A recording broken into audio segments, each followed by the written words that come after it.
Here's my next project. It's a Honda CT90. That's the first one that was actually called a CT90.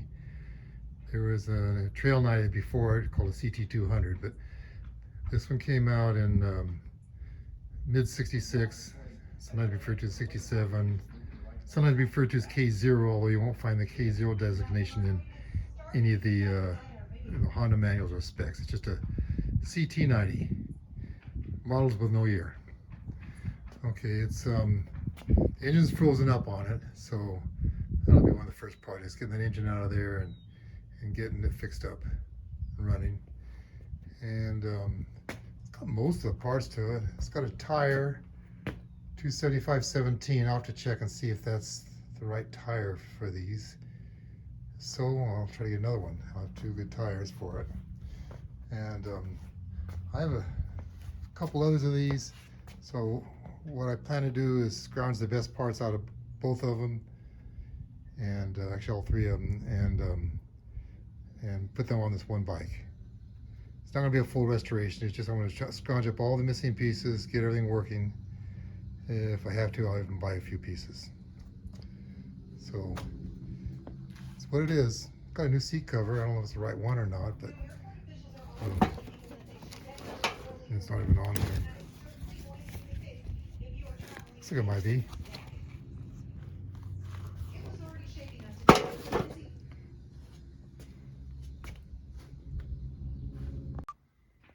All right, I got it up on the rack now so I can get a little better look at it. And it looks like there's a few pieces missing. The left side cover and the stator for the alternator. Still got the rotor on here. The neutral contact switch, and looks like I had a bad oil leak. Probably the shift shaft seal, or it could be the sprocket seal. Must be a seal back here too. I'm not really sure. Anyway, I'm probably gonna have to take this whole engine apart, and I might as well change all the seals at that time.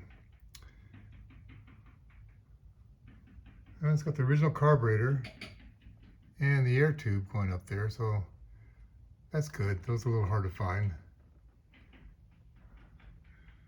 So I guess I'll start off by taking the what do you call it, the skid plate off, and sprocket wiring is already loose.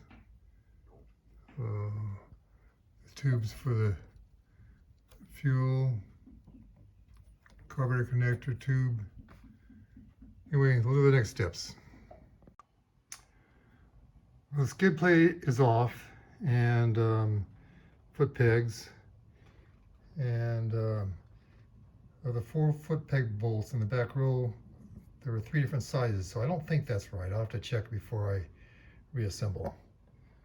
So we'll get the chain sprocket off, and then detach the carburetor next. The chain's been detached. There's the parts I took off. And starting the carburetor off, I try to pull these this fuel line off, and then this connection came out of the carburetor. So I should just replace these fuel lines. They're really brittle. I mean, really stiff. So anyway, I took this off, and the slide is stuck. I can't get it off. So the carburetor is gonna have to come off the engine first. I was gonna take it off with the engine, but that won't work. Got this loose, and tube is loose, but it's not flexible enough to pull it off. I don't want to try to force it, so I'll get it when I get the carburetor off. And I can take it off here or here. So I don't know, it doesn't really matter.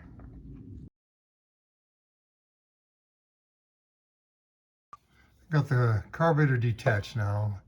It was just these 2 bolts here over on the left. And now I'm going to take the intake manifold off and the air tube, so I can squirt some WD-40 on the slide on both ends. I guess I can squirt some in here too. And hopefully I can get that slide moving so I can pull this top off the carburetor. otherwise it'll just be hanging here. All right, took a few more parts off. Obviously this clamp is not original. Looks like something for plumbing. And a small slit here. It's too bad, but maybe I can still use this if I can't find a better one. Because I don't imagine these tubes are too plentiful. The carburetor, the screen's all torn up. So anyway, I'm gonna squirt some WD-40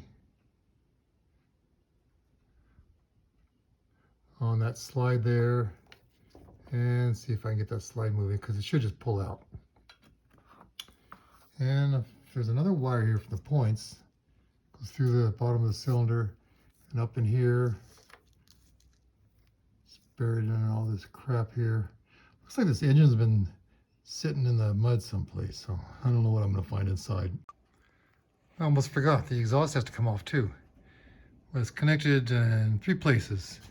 Up here in the front, there's 2 nuts holding it onto the exhaust port on the cylinder head. And up here on the side, there's one of them right here in the back. Looks like the nut's already missing.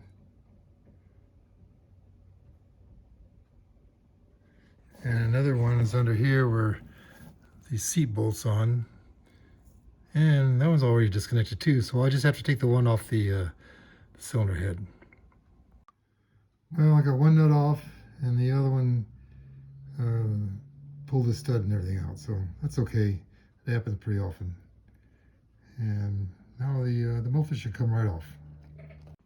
Well, now that's all disconnected, this muffler should come right off. Muffler and exhaust all in one piece.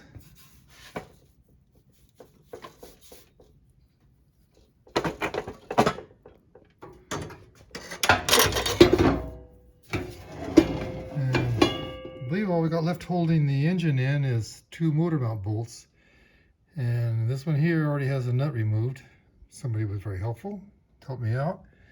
And this one here, I have to take that nut off, one right behind the spring there.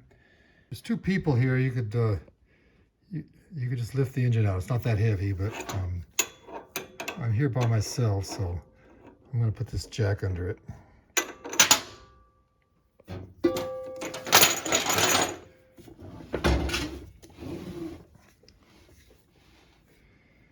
You can also do this on the ground with a floor jack if you're by yourself. You don't really need to have it up on a lift. All right, I got the jack up here, taking a little pressure off the motor mount bolts. It looks like this brake pedal is going to be a little bit in the way, so I'll try taking the engine off the left side as you sit on the bike. Well, the engine's out now.